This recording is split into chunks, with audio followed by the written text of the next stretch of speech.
Hello friends, welcome to my channel fight to chemistry. कैसे हैं आप सब। आज हम पढ़ने वाले हैं लॉज ऑफ केमिकल कॉम्बिनेशन, जिसे हिंदी में कहते हैं रासायनिक संयोग के नियम। तो इससे पहले, इस नियम को देखने से पहले हमको ये जानना जरूरी है कि एलिमेंट्स क्या होते हैं, कंपाउंड क्या होते हैं। एलिमेंट्स को आप हिंदी में बोलते हैं तत्व, कंपाउंड को बोलते हैं यौगिक। ठीक है, तो सबसे पहले क्या हुआ, 18th सेंचुरी के स्टार्टिंग में कुछ फिलोसफर है, उन्होंने बहुत देसी से एक्सपेरिमेंट किया। उन्होंने क्या किया, चावल के दाने लिए, ठीक है, उसे मुंह में रखा और उसे छोटे छोटे टुकड़ों में तोड़ दिया। अब इन छोटे टुकड़ों को फिर से मुंह में लिया, फिर उन्हें चबाया और फिर उससे भी थोड़े छोटे टुकड़ों में तोड़ दिया। ऐसा करते गए, फिर इन छोटे टुकड़ों को फिर माउथ में रखा और फिर छोटे टुकड़ों में करते गए। एक समय ऐसा आ गया कि उनको लगा कि अब इस चावल के दाने का और इससे ज्यादा टुकड़ों में नहीं तोड़ा जा सकता, मतलब एकदम छोटे पॉइंट में तोड़ दिया। ठीक है, तो उन्होंने क्या नाम दिया उस छोटे को, परमाणु। ठीक है, और उन्होंने ये निष्कर्ष निकाला कि कोई भी तत्व, कोई भी पदार्थ, कोई भी यौगिक एक बहुत छोटी से छोटी इकाई से बनी होती है। ठीक है, उससे हम परमाणु कहेंगे। ठीक है, क्योंकि इससे ज्यादा इसको और टुकड़ों में नहीं तोड़ा जा सकता। अब क्या हुआ, ग्रीक के साइंटिस्ट आए। ठीक है, उन्होंने कहा कि भाई आप अपने लैंग्वेज में इसे परमाणु कह रहे हैं और लेकिन हम इसे कहेंगे एटम। ठीक है, वो इनके देसी एक्सपेरिमेंट से बहुत ज्यादा इंप्रेस हुए। ठीक है, बोले कि आप अपने लैंग्वेज में से परमाणु बोलिए, हम तो बोलेंगे एटम। मतलब ये तो पता चल गया कि एटम और परमाणु दोनों एक ही चीज है। ठीक है, उसके बाद उन्होंने एक्सपेरिमेंट किया और ये पता चला कि जो परमाणु है ना, वो अकेले नहीं रह सकते। मतलब एक परमाणु नहीं रहेगा, उसके साथ या तो दो परमाणु रहेंगे, 3 भी हो सकते हैं, 4 भी हो सकते हैं, कई हो सकते हैं, लेकिन एक जो अकेला परमाणु है वो अकेले यहाँ सरवाइव नहीं कर सकता। वो हमेशा कंबाइन होके ही रहेगा किसी न किसी के साथ।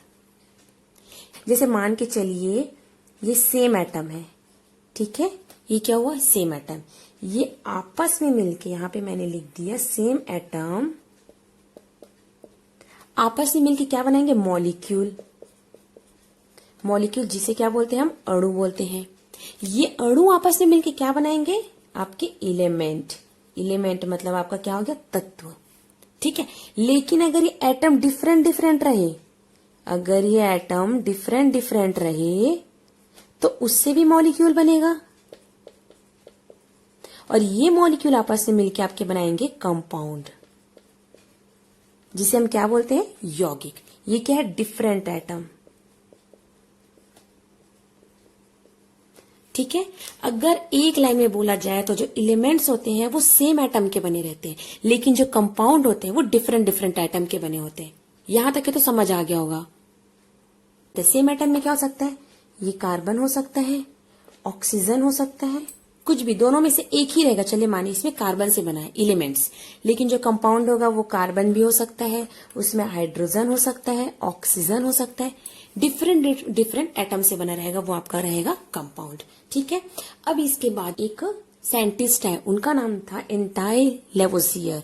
ठीक है, उन्होंने बताया कि जो कंबाइन एटम जो कंबाइन करते हैं ना, तो ये जो कॉम्बिनेशन होता है इनके बीच में, वो इतना आसान नहीं होता है। वो क्या होता है, उसमें उनके बीच में केमिकल रिएक्शन होता है और वो क्या करते हैं, कुछ ना कुछ नियम को फॉलो, किसी न किसी नियम को, किसी न किसी लॉस को फॉलो करती है।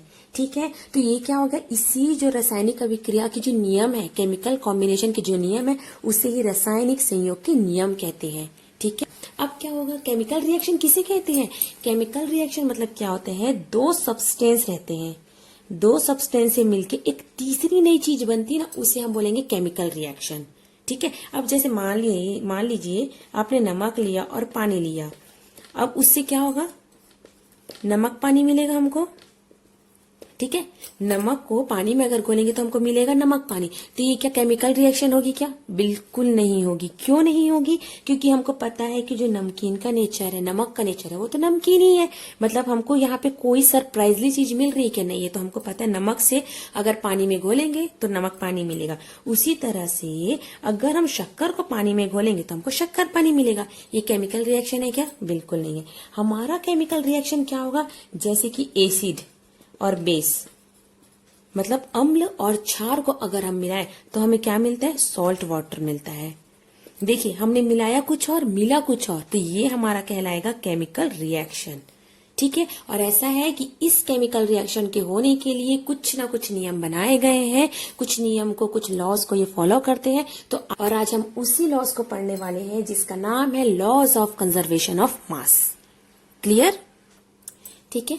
तो इसी में रासायनिक संयोग के नियम, मतलब किसी भी एटम के जुड़ने के लिए कुछ नियम दिए गए। उसमें पहला आपका नियम है laws of conservation of mass, जिसे हिंदी में कहते हैं पदार्थ की अविनाशिता का नियम।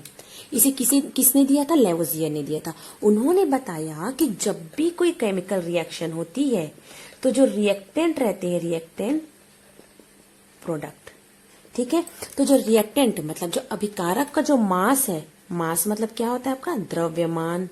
जो भी हिंदी मीडियम वाले ना उनके लिए भी है। जो भी रिएक्टेंट का जो द्रव्यमान रहता है वो प्रोडक्ट के द्रव्यमान के बिल्कुल बराबर होता है। ठीक, आप ऐसा बोल सकते हैं, दूसरा ऐसा बोल सकते हैं कि जब भी कोई केमिकल रिएक्शन होता है तो जो मास रहता है, द्रव्यमान, ना तो वो उत्पन्न होता है ना ही नष्ट होता है, केवल उसका एक रूप से दूसरे रूप में ट्रांसफर होता है। सिर्फ उसका फॉर्म चेंज होता है, लेकिन उसका जो द्रव्यमान रहता है वो एज इट इज ही रहता है। ठीक है, इसे किसने दिया था? लेवोसियर ने। अब जैसे मैंने बताया कि एसिड और बेस के मिलने से आपका क्या मिला? सॉल्ट वाटर मिला। ठीक है, ये मैंने बताया। अब मान लीजिए एसिड और बेस, ये दोनों का जो मास है वो x ग्राम है, x ग्राम है। ठीक है, उसके बाद पहले इसको मेजर कर लिया x ग्राम। उसके बाद जब ये सॉल्ट वाटर बना तो जब हमने इसे मेजर किया तो हमने बहुत ही सरप्राइजली एक चीज पाई कि इसका जो द्रव्यमान है, इसका जो मास है वो भी क्या था? x ग्राम ही था। मतलब जो रिएक्टेंट का जो द्रव्यमान है और जो प्रोडक्ट का जो द्रव्यमान है, मास, वो दोनों ही इक्वल था। ठीक है, तो यही तो हमारा नियम है, यही तो हमारा पहला लॉ है कि laws of conservation of mass, मतलब द्रव्यमान कभी भी उसका लॉस नहीं होता, मास का कभी भी लॉस नहीं होता है। इसी एक्सपेरिमेंट को किसने बताया? लेवोजियर ने। ठीक है, अब बाकी फिलोसफर ने, बाकी साइंटिस्ट ने कहा कि आप ऐसे कैसे बता रहे, हमको एक्सपेरिमेंट करके दिखाओ। कोई भी चीज जब एक्सपेरिमेंट करके बताई जाती ना तो उस बात पे वजन रहता है। तो लेवोजियर ने, तो इसके बाद लेवोजियर ने एक एक्सपेरिमेंट किया। उन्होंने क्या एक्सपेरिमेंट किया? सबसे पहले उन्होंने लिया एक कोनिकल फ्लास्क। ठीक है, ये लिया आपका कोनिकल फ्लास्क। उसके अंदर उन्होंने लिया एक टेस्ट ट्यूब। ठीक है, अब इस टेस्ट ट्यूब को एक धागे से बांध दिया। ठीक है, और उसका जो धागा था वो इस कोनिकल फ्लास्क के बाहर था।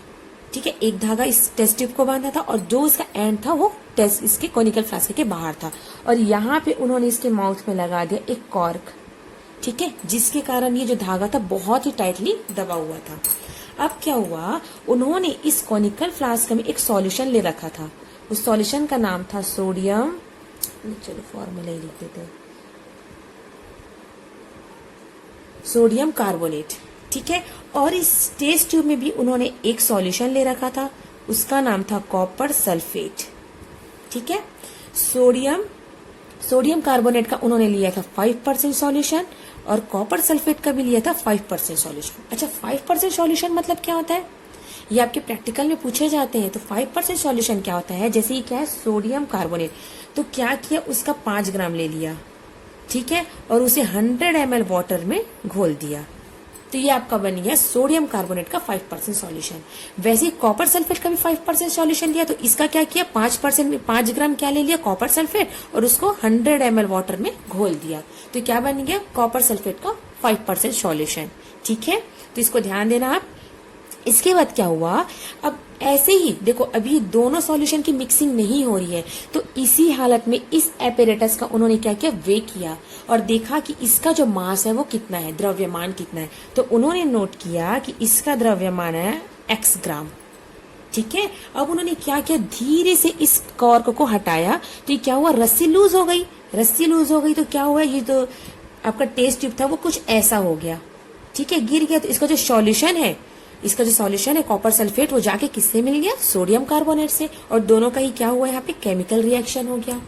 ठीक है, केमिकल रिएक्शन हुआ तो यहाँ पे क्या हुआ, व्हाइट व्हाइट सा कुछ जम गया, जैसे चौक को पानी में घोलते हैं तो जैसा व्हाइट व्हाइट सा जम जाता है ना, वैसे ही बन गया।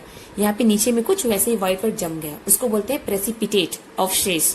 ठीक है, तो उन दोनों का केमिकल रिएक्शन हुआ। अब उन्होंने क्या किया, लेवोजियर ने फिर से इनके केमिकल रिएक्शन होने के बाद इस एपेरेटस का फिर से उन्होंने क्या किया, वे किया, और उन्होंने फिर से ये पाया कि इसका जो मास है वो क्या निकला, x ग्राम निकला। मतलब रिएक्टेंट का मास x ग्राम था और प्रोडक्ट जो लास्ट में बना केमिकल रिएक्शन होने के बाद वो भी क्या था, आपका x ग्राम था। तो यही तो हमारा पहला नियम था कि laws of conservation of mass, कि जो भी अभिकारक का मास रहता है, रिएक्टेंट का जो मास रहता है, वो आपका प्रोडक्ट का भी मास रहता है, दोनों ही इक्वल रहते हैं। मास ना ही तो आप बनाया जा सकता है, ना ही वो डिस्ट्रॉय होता है, बस उसका फॉर्म चेंज होता है। जैसे इन्होंने देखो, ये पहले अलग अलग लिक्विड में थे तो इनका भी मास उतना ही था, लेकिन दोनों मिक्स होकर चौक के रूप में बन गए, फिर भी उनका मास वही था। मतलब सिर्फ इनका फॉर्म चेंज हुआ है, लेकिन उनका जो मास है वो इक्वल ही रहेगा। इस तरीके से लेवोजियर ने ये प्रूव किया कि कोई भी केमिकल रिएक्शन ऐसे ही नहीं होते हैं, वो कुछ ना कुछ लॉज को फॉलो करते हैं। आज का हमारा first rule, laws of conservation of mass, यहीं पे कंप्लीट होता है। तो अगले वीडियो में हम इसी के न्यूमेरिकल के साथ मिलेंगे। तब तक के लिए बहुत अच्छे से पढ़िए। Best of luck.